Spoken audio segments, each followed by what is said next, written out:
underline. Omong dikit tapi nyelekit. Bersama Om Bob.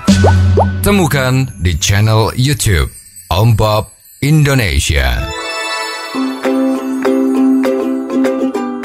Om Bob, tidak lama lagi aturan wajib halal berlaku efektif. Dan sesuai dengan Undang-Undang Jaminan Produk Halal, jasa retailer atau toko retail ini ternyata juga terkena aturan wajib bersertifikat halal. Bagaimana Om Bob menggarisbawahi masalah ini?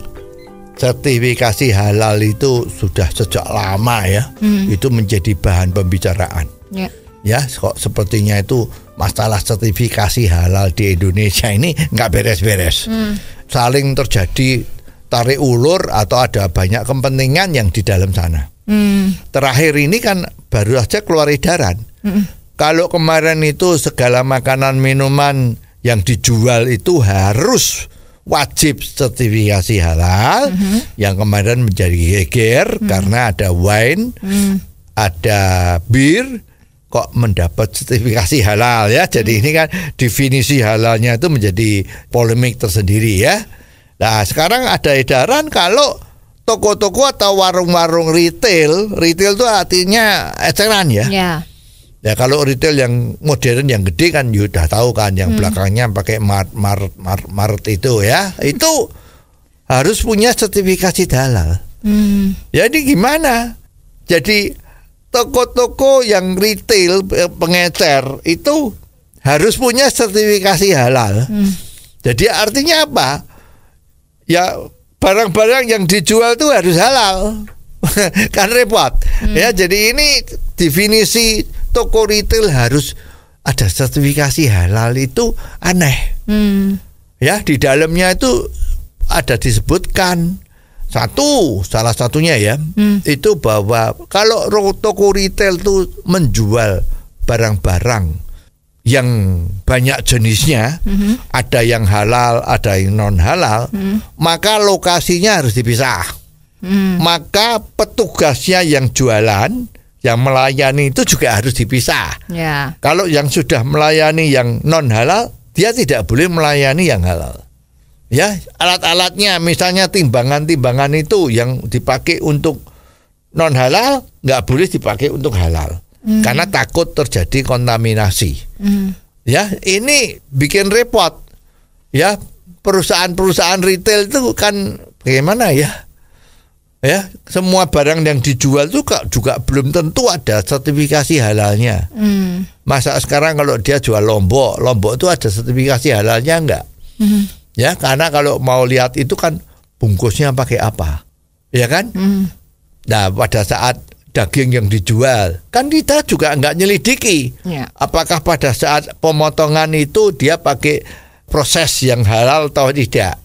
Ya kan itu repot ya. Jadi halal dan non halal di Indonesia ini menjadi masalah yang sebetulnya itu tidak perlu ada masalah. Ya banyak orang yang ngomong sebetulnya kan misalnya lo ya ada makanan yang non halal tapi seorang yang kepercayaannya bahwa makan yang non halal itu bisa masuk neraka, tidak masuk surga, itu kalau dia tuh tidak ngerti bahwa apa yang dia makan itu mengandung unsur-unsur non halal, kan nggak apa-apa. Ya, analoginya itu orang kalau puasa, ya maaf ini kalau salah ya minta maaf lah ya. Orang kalau puasa sedang berpuasa, tapi dia lupa terus minum sesuatu pada saat belum buka. Nah, itu menurut yang banyak dibicarakan, kalau betul-betul lupa, maka dia nggak apa-apa. Puasanya tidak batal. Kan begitu. Nah, ini juga begitu. Kalau dia makan atau minum sesuatu yang dia tuh tidak tahu, jangan pura-pura nggak tahu ya. Kalau memang nggak tahu itu adalah ada unsur non halalnya, maka dia tidak ada masalah. Ya, jadi persis analoginya seperti itu. Jadi janganlah masalah-masalah ini diperbesar, ya digaung-gaungkan terus, ini malah bisa menimbulkan perpecahan. Ya nanti sebuah toko bisa digeruduk, loh kamu kok jualan barang non halal, tapi kamu kok dicampurkan dengan barang halal, terus untuk orang-orang yang ekstrim seperti itu langsung toko itu dirusak macam-macam, itu kan nggak bagus ya. Ini menjadikan orang-orang asing dunia luar tuh merasa loh Indonesia kok seperti ini. Padahal Indonesia itu menurut pejabat-pejabat kita itu terkenal kalau yang paling toleran. Tapi kalau terjadi seperti ini dan diekspos dunia, kan sekarang gampang sekali kan. Semua orang sekarang kan jadi jurnalis. Ya begitu sampai melebar ke dunia luar, bagaimana? Ya dia akan merasa loh Indonesia kok kayak gini. Ini kan ngeri.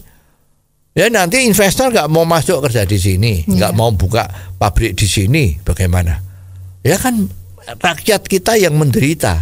Ya jadi lebih bagus sekarang pemerintah, mudah-mudahan nanti pemerintah baru lebih hebat ya, lebih kuat, bahwa masalah-masalah yang begini ini bisa nggak dinomor duakan, jangan jadikan nomor satu lah ya.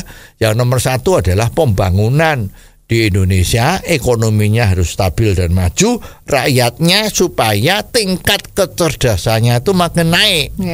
Jadi prosentase untuk teknologi, untuk hal-hal yang sifatnya dunia itu ditingkatkan agar Indonesia yang sudah merdeka 75 tahun kan, jangan sampai menjadi negara yang ketinggalan teknologi. Nah kalau ini terjadi gimana? Ya kita sebagai rakyat Indonesia ya terenyuh kan.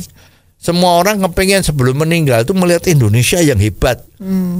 Seperti yang dicita-citakan nanti 2045 kan. Ya jangan sampai itu gagal. Ya jadi langkah-langkahnya bukan hanya melakukan hal-hal yang abstrak, tapi harus yang konkret. Ya agar supaya betul-betul cita-cita itu bisa tercapai. Ya jadi sekali lagi masalah halal non halal tadi itu kalau bisa jangan diutamakan. Penting tapi jangan diutamakan agar supaya semua bisa berjalan dengan baik. Oh, jadi begitu ya Om Bob. Jelas deh sekarang. Terima kasih Om Bob untuk waktunya. Sampai ketemu lagi di waktu yang akan datang. Underline. Omong dikit tapi nyelekit. Bersama Om Bob. Jika Anda suka dengan channel ini, jangan lupa subscribe, like, dan komen.